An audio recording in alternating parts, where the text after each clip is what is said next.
If you would, do you have a favorite passage in the book that you could read for us? I'm not sure it's my favorite, but I would be happy to read a passage that gives some sense of what it was like.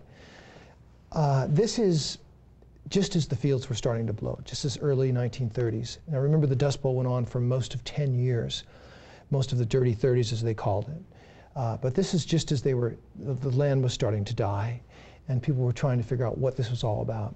So I'll read a few paragraphs from this. The land would not die an easy death. Fields were bare, scraped to hard pan in places, heaving in others. The skies carried soil from state to state. With no appreciable rain for 2 years, even deep wells were gasping to draw from the natural underground reservoir. One late winter day in 1933, a battalion of heavy clouds massed over no man's land. At midday, the sun disappeared.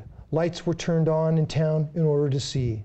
The clouds dumped layers of dust, one wave after the other, and aerial assault that covered streets in Boise City, buried brown pockets of grass, and rolled over Big Will Crawford's dugout and the patch of ground where he and Sadie had tried to establish their garden with a little tin can irrigation system. They had to shovel furiously to avoid being swallowed by the enraged prairie.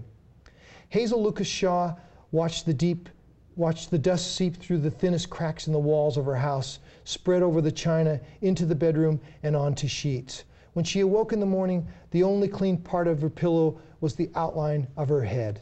She taped all the windows and around the outer edges of her doors, but the dust always found a way in. She learned never to set a dinner plate out until ready to eat, to cook with the pots covered, to leave no standing water out for long, for it would turn to mud. She had decided then to give up the teaching job that paid worthless scrip and to try to start a family. Her husband Charles had at last opened his business, a funeral home in the rental house. Town was supposed to be an easier place to live than a dead homestead to the south. But Boise City faced the same tormentor, the skies that brought no rain, only dirt.